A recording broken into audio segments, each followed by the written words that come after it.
Muy buenas noches. Son las 7:01 y no tengo la solicitud de ingreso de ninguno de los asistentes al módulo.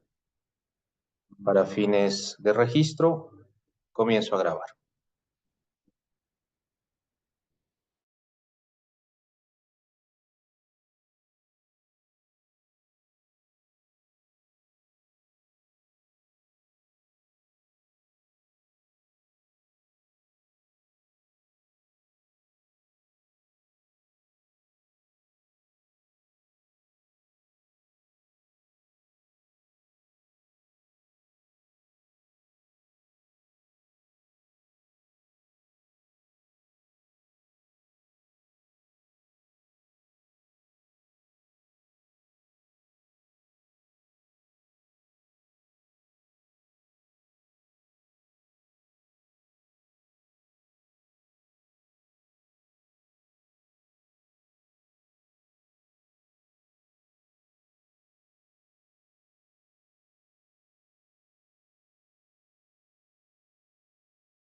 Vamos a esperar hasta las 7:05 para dar inicio a la grabación de la presentación del módulo Psicología de los Pueblos Indígena Originarios.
Muy buenas noches a todos los alumnos de el módulo número 20, Psicología de los Pueblos Indígena Originarios. Quiero saludarlos muy afectuosamente a todos quienes son parte de este módulo. Espero que podamos disfrutar los contenidos y en buena medida aprovechar este espacio para debatir, para intercambiar criterios, para seguir creciendo de manera profesional. Si me permiten, voy a pasar a socializar, socializar la presentación, dejando constancia que a las 7:05 de la noche del día 20 de mayo de 2023 no he recibido ninguna solicitud de ingreso a la plataforma.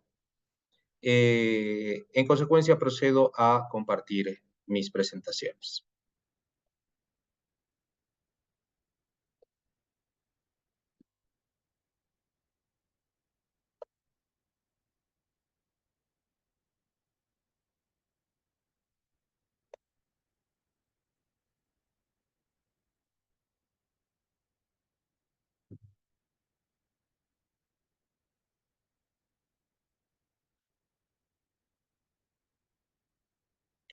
Bueno, en primera instancia, y como no, darles la bienvenida al módulo de Psicología de los Pueblos Indígenas Originarios. Mi nombre es Jorge Carlos Ruiz de la Quintana. Soy de profesión filósofo, habiéndome también especializado en el área de antropología. Tengo 3 licenciaturas: licenciatura en Filosofía y Letras, Antropología aplicada y Teología, con una maestría en Teología Sistemática. Asimismo, me he desempeñado también en campos de la literatura. Soy escritor, he escrito libros de poesía y cuento, y también tengo literatura académica, publicaciones de libros y artículos en distintas revistas y libros propios. Eh, en este curso, pues en primera instancia, quiero mencionarles que para mí es un honor poder y ser parte de este proceso formativo suyo. Me honra mucho la posibilidad de poder debatir, dialogar y interactuar sobre los criterios que puedan ser fundamentales en torno a lo que representa la psicología de los pueblos indígenas. En este módulo queremos abordar la riqueza, la diversidad de los pueblos indígenas y su enfoque psicológico, y desde este plano o punto de partida desarrollar, profundizar sus perspectivas, enfoques y desafíos, tanto para los propios pueblos indígenas como para la comunidad local, la comunidad nacional. Uno de los elementos fundamentales del proceso de lo que llamamos psicología es comprender que la psicología no es patrimonio de la ciencia occidental. Todo el mundo habla de Freud, habla de Lacan como los padres de la psicología. Todo el mundo da por supuesto de que la psicología es una derivación de la filosofía, y la filosofía obviamente nos remite a los filósofos griegos, a los filósofos de la época clásica antigua. No obstante, este proceso de colonización al que hemos sido sometidos, la denominada colonización intelectual, donde presumimos de que todos los orígenes están depositados en Occidente y hemos olvidado que nosotros somos detentores de nuestros propios orígenes. Entonces, había una pregunta muy antigua en los años 90 y muy debatida, ¿no? ¿Se puede hablar de filosofía latinoamericana? Era la gran pregunta. Dussel era un joven Dussel era uno de los primeros defensores del estandarte de la filosofía latinoamericana, bajo el esquema o pues el supuesto de que no es posible entender el mundo sin una matriz filosófica, ¿no? Y cómo lo hicieron los pueblos del mundo para poder entender el mundo, su realidad, sus sentidos, si no tenían una matriz filosófica, ¿no?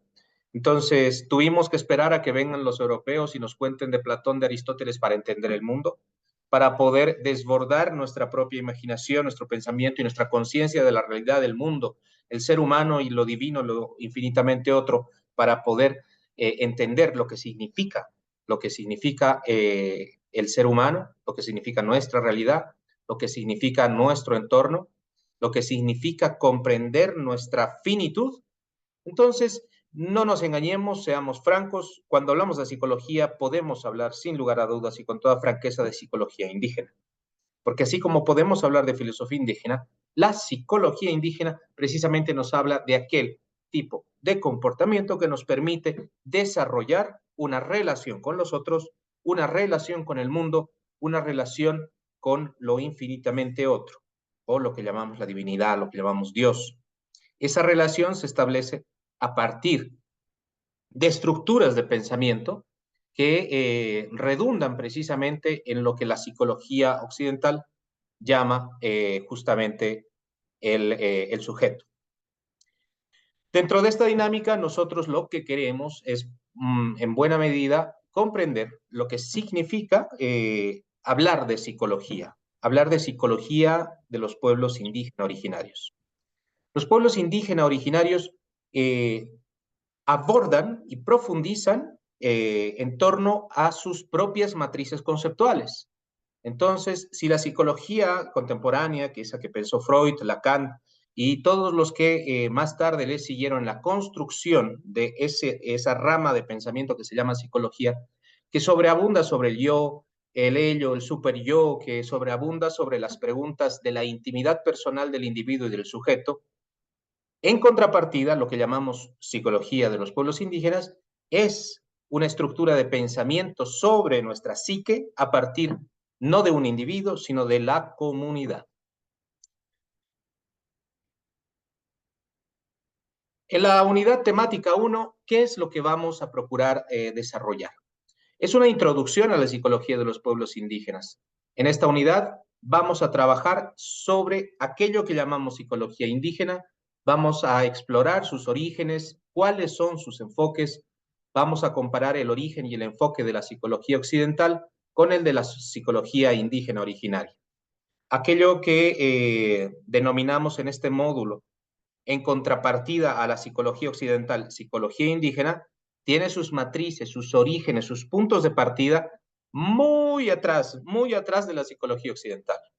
Nosotros debemos ir literalmente hacia el origen de nuestros pueblos para entender esa dinámica comunitaria, ese ejercicio de razonamiento conjunto, de comprensión del mundo, el cosmos, el mundo y yo como una sola entidad que comparte el espacio vital. En cambio, la psicología occidental nace en la época de los maestros de la sospecha, acuérdense de Freud, de Nietzsche, quienes hicieron retumbar, ¿no? Un poquito el edificio del pensamiento occidental. Entonces, y no olvidemos que estamos en una época del pensamiento occidental donde el sujeto, el individuo, era muy importante y por eso la construcción parte precisamente del individuo. Acuérdense de Nietzsche y su superhombre, ¿no? Es decir, era la individualidad exacerbada a fin de, pues, trascender sobre el conjunto. En la unidad temática 2, lo que nosotros queremos desarrollar en esta unidad es el tema de desarrollo, perspectivas y enfoques de la psicología de los pueblos indígenas originarios. En esta unidad nos vamos a adentrar en el desarrollo de la psicología indígena, analizando perspectivas culturales y epistemológicas que la sostienen. También queremos apuntalar sus principales enfoques y teorías para comprender cómo es que se entiende desde esta perspectiva lo que se llama salud mental y el bienestar, ¿no? Estos dos elementos son indispensables para cualquier individuo en cualquier contexto y realidad. Primeramente, ¿cómo garantizamos nuestra salud mental?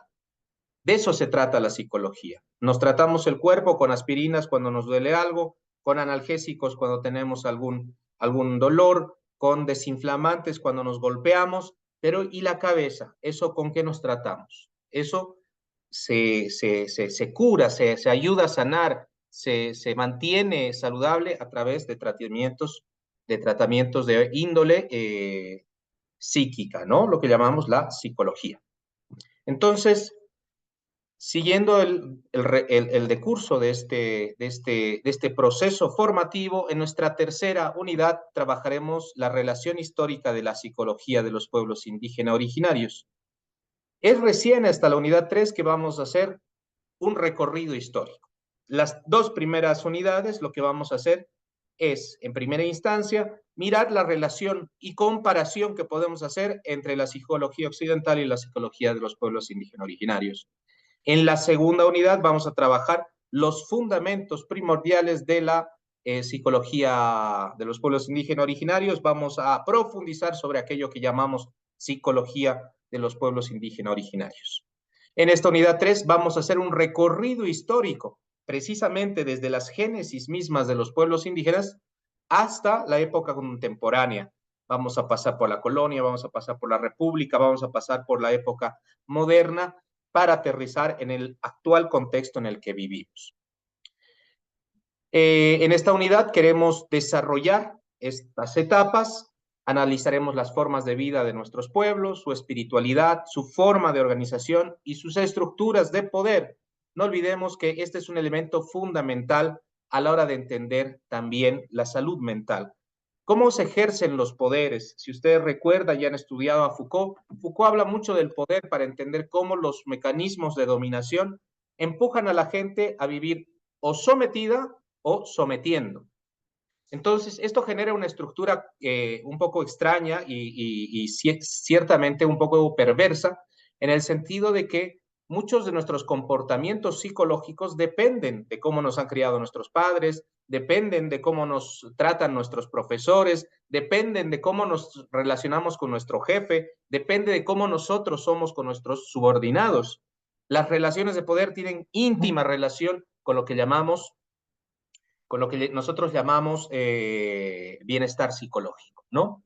Discutiremos las estructuras de expoliación, dominación y subordinación a las que estuvieron sometidas nuestros pueblos y que durante la República se perfeccionaron, ¿no? Es decir, el gran verdugo de los pueblos indígenas no fue la colonia, sino fue la República y lo continuó siendo hasta hace no muy poco, ¿sí? La exclusión social, la subordinación cultural, la discriminación y la expulsión de los pueblos indígenas de las urbes era un fenómeno bastante reciente.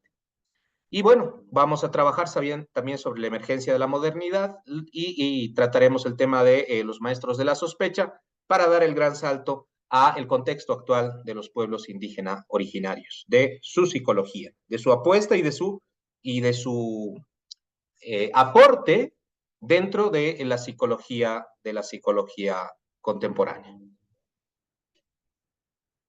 El cuarto elemento de nuestra unidad, nuestra cuarta unidad temática, tiene que ver con la identidad cultural en la psicología indígena y el diálogo con la psicología occidental. Entonces, lo que queremos aquí realmente es poner de relevancia el papel de la psicología indígena originaria y ponerla lado a lado a trabajar con la psicología occidental. Esto no se trata de construir rivalidades y una cosa no puede conversar con la otra y las dos son enemigas y las dos no se pueden entender. Aquí estamos hablando de complejos de pensamiento, de aparatos de pensamiento que nos permiten proyectar la mejora de la salud mental y promover el bienestar de los individuos. En otras palabras, lo que queremos no es hacer pelear a la psicología occidental con la psicología indígena originaria. Lo que queremos hacer es hacerles dialogar y que a través de ese diálogo nosotros como profesores seamos intermediarios de una comprensión mejor de lo que es salud mental, bienestar y psicología. Estas son nuestras 4 unidades temáticas. 4 unidades temáticas que van a permitirnos a todos nosotros, perdón, aquí se me ha quedado de la plantilla que he usado, estos nombres no los tomen en cuenta, por favor, los voy a retirar cuando se los comparta. Era el saludo de despedida.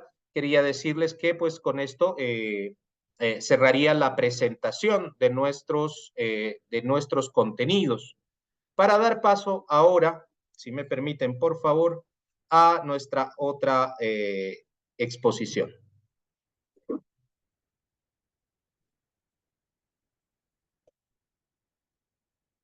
Bienvenidos a quienes ya se han incorporado. He comenzado puntualmente a las 7:05, dando 5 minutos de espera. Les agradezco a todos los que están presentes. En lo futuro, por favor, procuremos respetar el horario programado. Permítame compartirles nuestra segunda exposición. Quiero hablarles de los conceptos fundamentales. Conceptos fundamentales, lo que vamos a comenzar a entender como psicología de los pueblos indígenas originarios. Es muy importante, por favor, que nos desembaracemos, nos desarropemos de prejuicios que pudiésemos tener con llamar psicología a formas de vida. Lo que pasa que nos han enseñado que la psicología es una suerte de entramado de elucubraciones y teorías que son denominadas de índole psicológica, pero son psicologistas, ¿no? Cuando se hablan de psicologismos, estamos hablando de la caricatura de la psicología, ¿no? En los años 90 y fines de los 80 y casi todos los años 90, se acostumbraba volver tema psicológico cualquier cosa. Te psicologizaban por cualquier cosa. Cualquier cosa, cualquier tema era tema de psicología y empezaron a haber un montón de tratamientos, un montón de consultas psicológicas. Los consultorios psicológicos se hicieron tremendamente populares y todo el mundo tenía que irse a tratar de algún trauma, alguna carencia, alguna algún elemento que le perturbaba la paz interior y necesitaba de un psicólogo de cabecera. Entonces, esos psicologismos le han hecho mucho daño a la psicología occidental, porque se ha caricaturizado a tal extremo la psicología occidental que su rigor científico ha sido puesto en duda. Y ha sido puesto en duda porque el rigor científico de muchas teorías psicológicas no tienen validez científica, ¿no? Es decir, se han elucubrado en base a distintas suposiciones de que tal postura es verdadera. Para ponerles solo un ejemplo, el complejo de Edipo, de Freud, afirma de que nosotros generamos un amor primario en la época infantil hacia nuestra madre. Y ese amor se ve pues respaldado como una necesidad tanto de deseo como de pertenencia de la madre, ¿no? Es decir, la quieres para ti y no la quieres compartir. Entonces el mito griego, refiere de que Edipo mata a su padre porque no sabía que era su padre en el mito, ¿no? Lo mata, lo asesina y se casa con su madre, ¿no? Entonces, esta propuesta psicológica nos hace entender de que en nuestra infancia vivimos esa misma suerte de interacción con nuestra madre. En el caso de los varones, en el caso de las mujeres creo que se llama el mito de Electra, ¿no? Pero esta afirmación universalista difiere radicalmente de muchas otras formas de vida. ¿Qué estaba pensando al momento de formular el mito de Edipo Freud? Estaba desarrollando una propuesta programática de índole pues, pseudocientífica a partir del contexto en el que vivía. Es decir, en otras palabras, estaba describiendo a la sociedad contemporánea con la que él convivía. Estaba refiriendo comportamientos culturales y formas de vida de la sociedad occidental de esa época que él estaba, pues, con la que estaba conviviendo. Entonces, no perdamos de vista esto, es decir, para hacer psicología necesitamos también entender el contexto y el lugar de donde se hace psicología. Por eso es tan importante que nosotros seamos capaces de desentrañarnos de condicionantes que puedan subordinar lo que llamamos psicología indígena en, eh, en una especie de subpsicología o de una psicología inferior. No podemos avanzar en este curso si no nos convencemos que realmente desde los pueblos indígenas originarios tenemos una construcción de lo que se llama psicología, la cual está basada primordialmente en la cosmovisión. Aquí estamos hablando de cómo se entiende el individuo a sí mismo, es decir, el conjunto de valores, creencias y prácticas con las que él convive.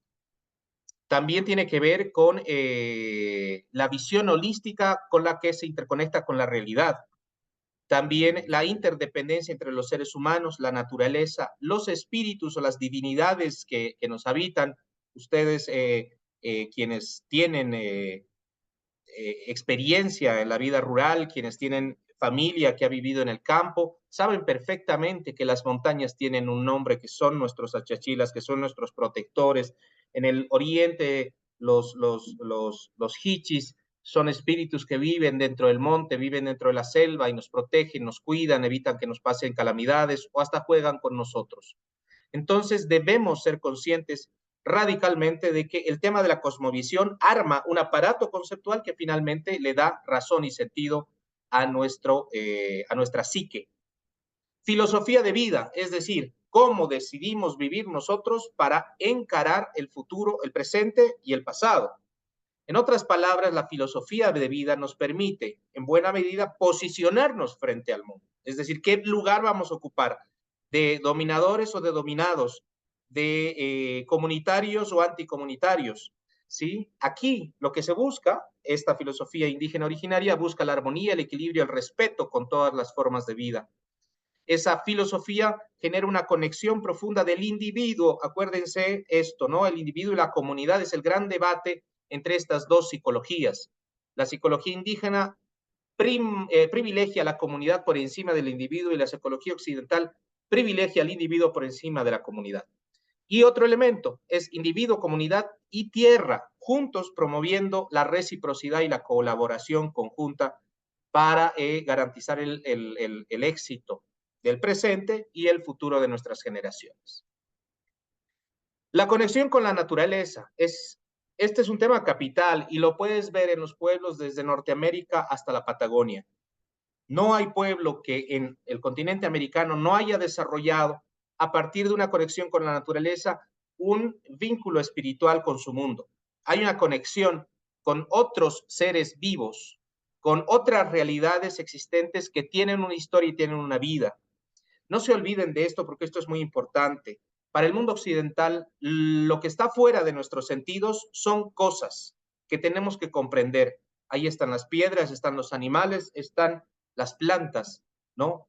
Tenemos que comprender y tenemos que dominar para que el mundo no nos mate, para que el mundo no nos coma, para que el mundo no nos destruya.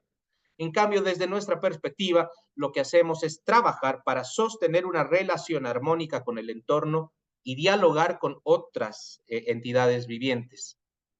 La espiritualidad tiene una relación profundísima, ¿no?, con este vínculo con la naturaleza. Es decir, a diferencia de los contextos urbanos donde la espiritualidad es muchas veces ir a la misa el domingo o ir al culto el sábado, levantar las manos o rezar, leer la Biblia y hacer nuestra oración. En el mundo de los pueblos indígenas originarios, la espiritualidad está ligada a todos los momentos vitales, ¿no? En la época antigua, cuando pues antes de que la vida nuestra, de nuestro continente, se transformase por los procesos históricos, pues tuvimos que confrontarnos a tareas cotidianas como ir a cazar, como ir a sembrar, como cosechar la siembra, todos esos procesos agrícolas, los procesos de caza, los procesos de sostenimiento de la sociedad, ya cuando construimos civilizaciones como la inca, como la maya, como la azteca, como la tolteca, tuvimos que generar toda una estructura de poder y de gobierno y ahí intervenía en todo momento las espiritualidades de los pueblos. Hay un ejemplo que me gusta poner siempre y es que en Coricancha, en el centro del Imperio Incaico, cuando el Inca gobernaba, conquistaba un nuevo territorio, lo que solía hacer era llevarse a la divinidad patronal de ese territorio conquistado a Coricancha. Se llevaba también mujeres y algunos líderes de la comunidad y los dejaba radicados en el Cusco. De modo que los comunarios de ese nuevo territorio anexado al imperio tenían que verse obligados a visitar Coricancha y a visitar a sus familiares en el Cusco.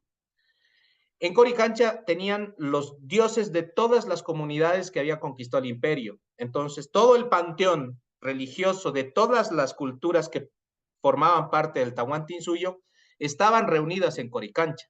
A diferencia de la conquista que se encargó de decapitar, de matar, de erradicar a los líderes religiosos, a nuestras prácticas religiosas y a nuestras divinidades. La comunidad y el colectivismo, como lo dijimos antes, esto es nada más una reafirmación, el individuo no está por encima de la comunidad. El individuo es parte de la comunidad y no se puede entender por fuera de ella. Recordarán esta película tan hermosa, La Nación Clandestina, de Jorge Sanginés. Quien no la ha visto, se la recomiendo profundamente. Ahí se expresa claramente qué le pasa a un individuo cuando se aleja de su comunidad. Pierde su ajayu, pierde su esencia, pierde su ser. Es un zombie, es un ente sin comunidad, es un ente sin patria, sin tierra, sin ayllu. Y si estás deshabitado de tu comunidad, pues eres una persona sin alma. Es por eso que es muy importante, es crucial que nosotros trabajemos estos elementos como elementos constitutivos de lo que se llama la psicología de los pueblos indígenas originarios. Por último, el tema de la oralidad y la sabiduría ancestral. Este proceso formativo tiene que tomar en cuenta todo esto. El mundo occidental se mueve mucho por las letras, por la palabra escrita, por el libro, por el documento que queda, ¿no? En cambio, en nuestros pueblos, unas veces porque no se había desarrollado técnicas de escritura y otras veces que aunque las tenían y las utilizaban, también fomentaban la oralidad. Y la oralidad se ha vuelto hasta hoy en día en muchos pueblos la forma de mantener el legado de los ancestros, ¿no? Y es muy lindo de entender esto porque cuando la oralidad atraviesa una cadena temporal, no viene impuesta como dogma, a diferencia de la Biblia, por ejemplo. Nadie le quiere cambiar una coma a la Biblia, aunque diga ahí adentro que el pueblo de Israel asesinaba a los pueblos vecinos para conquistar territorios y eso era validado por Dios. Y era voluntad de Dios que manden a matar al resto de los vecinos de los israelitas, ¿no? En otras partes se manda a ejecutar gente o se manda a decapitar a los hijos, perdón, a sacrificar a los hijos. Es decir, aparece un montón de elementos que forman parte de la cultura judía de 2000 años, de 4000 años para atrás, ¿no? Es decir, estamos hablando de un contexto donde todavía eran sociedades eh, de pastores que vivían perambulando por el desierto, eran sociedades primitivas y por ser sociedades primitivas no tenían los conceptos que hoy tenemos, ¿no? De equidad de género, no tenían los conceptos de respeto a la vida, de respeto al otro y por eso hablaban de que Dios pues les daba permiso para hacer esas cosas y que bendecía ese tipo de actos, ¿no? Pero leemos la Biblia y todo el mundo piensa que eso es, pues, palabra de Dios, cuando es un texto escrito por gente, por seres humanos, que se remonta a un tiempo muy primitivo y que la seguimos leyendo como si fuese actual. En cambio, ¿qué le pasa a la oralidad? La oralidad viene desde muy atrás, pero se va actualizando con cada generación y cada generación le quita y le pone algo, le quita y le pone algo. Entonces, esa tradición ancestral se alimenta del pasado y se alimenta del presente y se va a seguir alimentando del futuro. Y eso es muy importante porque eso también define y delimita cuáles son los alcances de nuestra vida en términos psicológicos, ¿no? Es decir, no nos terminamos con la muerte, nuestra finitud no es lo que determina el final de nuestra historia, sino verdaderamente lo que nos permite digamos, hacerle un corte a nuestra historia es el olvido, porque mientras sigamos existiendo en la memoria de nuestra gente, de nuestros hijos, de nuestros abuelos, de nuestros amigos, de nuestros bisnietos, etcétera, seguramente pues tendremos un poquito que aportar a la vida, un poquito que aportar a la historia de nuestro pueblo, a la historia de nuestra familia, en fin. Bueno, dejo de compartir. Actualmente en sala estamos 7 personas. El grupo es de 20. Es de 20. Imagino que se acaba de solicitar ingreso Susana. El grupo está constituido por 20 personas. Imagino que como es la primera sesión, ha habido algún poco de desinformación. La comunicación la mandé hoy por la mañana a las 10 de la mañana por el correo institucional. Le pediría a alguno de ustedes que por favor tenga la bondad, tenga la bondad de crear un equipo de WhatsApp para que podamos comunicarnos por ahí. Ustedes ya se conocen, ya deben tener el grupo armado. Les pido que me sumen a mí al grupo para que podamos ir trabajando el resto de las sesiones. Como ustedes saben, esta ha sido una sesión introductoria y dentro de unos minutos se va a cerrar. Vamos a seguir profundizando sobre todos los elementos charlados hoy día. Vamos a dejar la presentación disponible para que la puedan revisar en la plataforma, quienes llegaron tarde o no se pudieron conectar hoy, pero con los presentes quisiera coordinar qué día les conviene más, si sábado o domingo y en qué horario, por favor.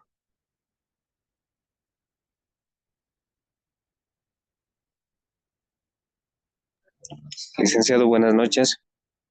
Buenas. Bueno, sí, es probable que los compañeros hayan sufrido desinformación porque normalmente estamos todos siempre, pero como nos ha agarrado esto de manera muy violenta, normalmente no creíamos que iba a empezar tan temprano el módulo, sinceramente, porque luego de que finaliza uno nos dan unas 2 semanas, así, o sea, es variable el tiempo. Entonces, por eso, ahora el detalle es que los licenciados normalmente suelen crear sus grupos y nos dejan un enlace de grupo de WhatsApp en la misma plataforma. Pero Ya. ahora no sé si gusta, tal vez, bueno, podría crearlo yo el grupo y de repente enviar al grupo que ya tenemos del módulo anterior el enlace para que se unan ahí y Sí, reenviarle también a usted para que se una, no sé si está de acuerdo. perfecto, me parece genial. Es mucho más fácil así. Es más fácil así porque, eh, bueno, pues ustedes ya vienen trabajando juntos hace varios años, entonces creo que es más sencillo que nos sumen a los profes que los profes creen el grupo cada vez, ¿no?